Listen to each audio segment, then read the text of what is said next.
Yes, good morning, everybody. Well, I got some breaking news for you. I don't know when I'm going to be able to upload this breaking news, but I can tell you right now what it is. It's just going to be a very short video. But apparently, according to some, Ukraine has launched its counteroffensive, and this is not based on this Sunday attack that you've all heard about already, where Ukraine lost 250 soldiers and various parts of equipment. This is one that was just launched today. It is like, I think it's about 5:45 in the morning here on the 6th of June, 2023. So to most of us, it's still pretty early. You know, if this was wintertime, to me it would be early because it would be dark, but here in the summer it isn't dark. But anyway, so I guess at some time in the early hours, maybe like 1 o'clock in the morning, Ukraine launched a second attack here on this Tuesday. And well, now everybody knows it was the 250 were lost in that attack on Sunday. But well, I'll get into the numbers in a minute here. The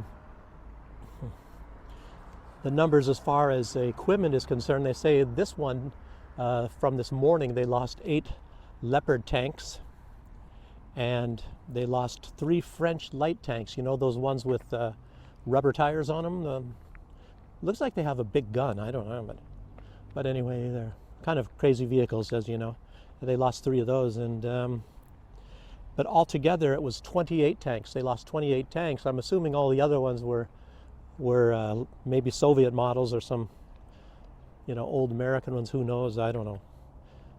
Who knows? They might even be driving the T-34s, the ones from World War II. I don't know. But and they also lost 109 armored vehicles. And when you think about that, 109 armored vehicles. See, that's significant. That's more significant than the tanks, actually, because you got to realize how many, what these armored vehicles are used for. A lot of them are used to carry troops, so they might even have up to 28 troops or so inside. And yeah, it's an APC armor personnel carrier, but I don't know if it was APCs, but they were armored vehicles, and you could assume that quite a few of them had infantry, like straight leg infantry, people that go on foot. But of course they're not straight leg once they've been riding in armored vehicles. But then you never know what's going on in Ukraine and what they call things here. But the most significant part is, you can assume a lot of these were armor personnel carriers, because the report that I read said that Ukraine lost 1,500 soldiers in this attack this morning. But a lot of people in Ukraine and maybe in the U.S., they're not quite sure if the offensive has started yet, the counteroffensive.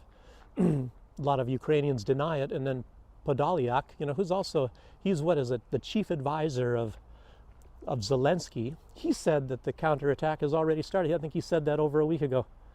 So, and then he's going to probably come out and say, "Oh well, what I meant was the planning." And it's just like who was that? This person in charge of the military intelligence of Ukraine. He was saying that Ukraine would have the Crimea by June, and he said, "Oh, I meant that in their hearts," or whatever. I don't know what he said. And another part of this was, not even knowing if this counteroffensive has started yet.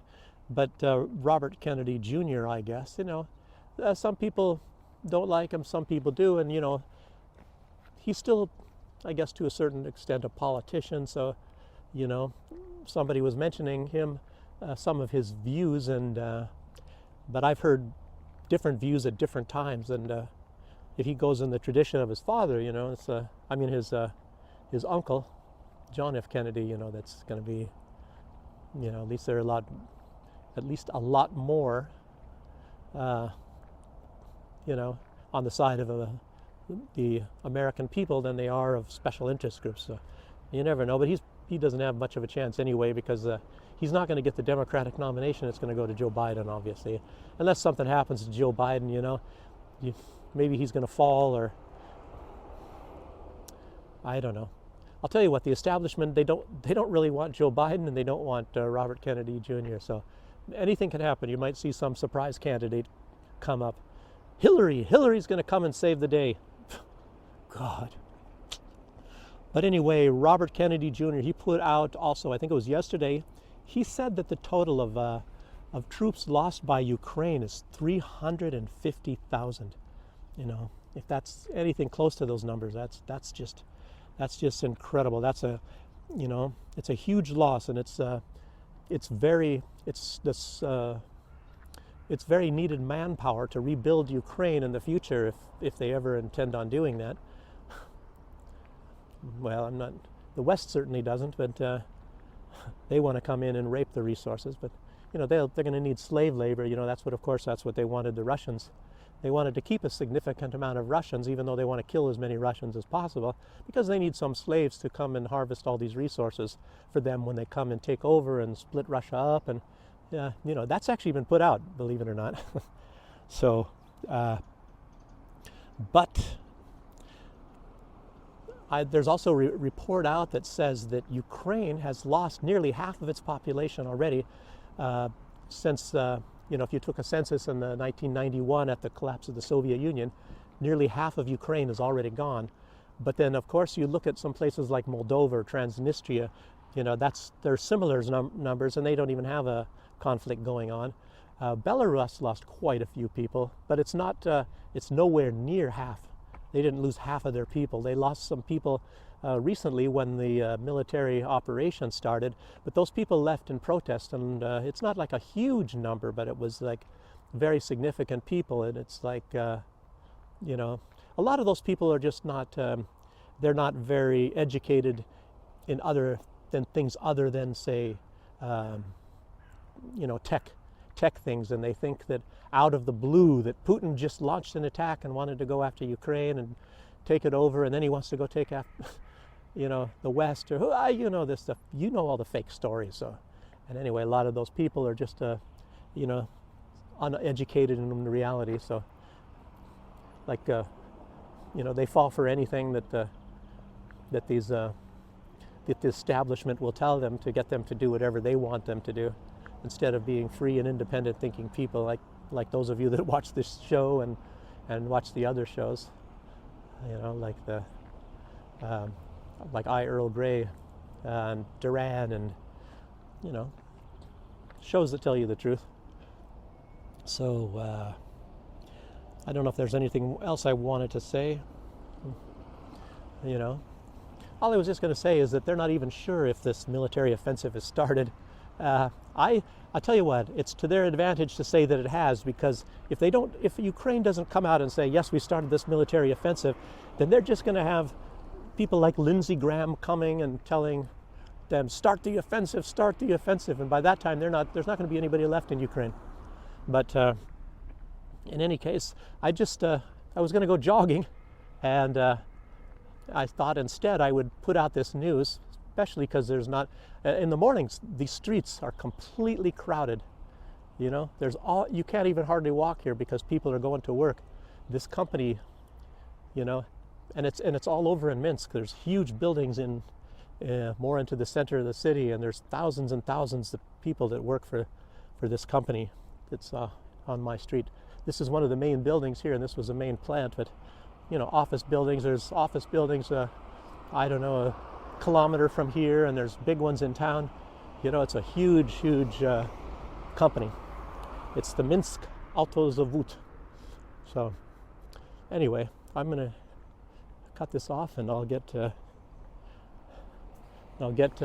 myself ready to go jogging, and I hope I can upload this by, I don't know, who knows by what time. Sometimes YouTube, they take 3 and 4 hours at least for me to upload a half-an-hour video. The one yesterday, that was like I don't know, close to 4 hours to upload that, but it was a 1-hour video. Gosh, I guess they love me, And also, a lot of people are saying they can't push the like button. They push the like button and it's not accepted. I guess that's just the love that YouTube has for me. I don't know if they treat everybody that way. I know they treat me that way. And the other day I saw that Alex Cristoforo, when he walked by someplace playing some music, he shut off his audio, because YouTube really hates music, apparently. They talk about some copyright violation sort of crap, which is mostly all a bunch of crap. I remember there was somebody, and it wasn't YouTube, I think it was TikTok. Somebody wrote their own song, they performed their own song, and then they got in trouble for copyright violations from their own song. But anyway, that's all I have to put out for today. And well, you can push the subscribe if this is new for you, this channel. If not, I should also put out, I'm going to be going to some really exciting places in the near future. There's one place I want to go, and it's in the zone, the Chernobyl zone, where I think it was 90 villages were evacuated within 3 days. And if you don't know already, the country that got the worst of Chernobyl was Belarus. It wasn't Ukraine. It's near the border of Belarus, and of course everything went up north, and there's a big section down there in Belarus where they had to evacuate it, and it's uninhabited right now, and you need special permission to go in, and of course you can't stay in there for a very long time. And that's going to be one place I'm going to be going, and that's going to be in July, probably mid-July, I'm believing. At least that's my plan so far. And Hatay, that's one of the villages where nasties, and I think in this case Ukrainian Nazis, they decimated and they wiped out an entire village of over 3,000 people. So I should be going there in a few days. I was telling everybody about that already, and that might be happening very soon. So if you want to see these places, and of course subscribe too, and I might have to split off and make a playlist and have a travel channel, because it doesn't seem like a lot of people like mixing travel with news. So nobody's been commenting on if they want that or not, so I might just have to split that off. Anyway, I'll give some kind of a notification for that and how to reach the other channel other than the news one whenever that time comes about. Okay, then till next time, bye-bye.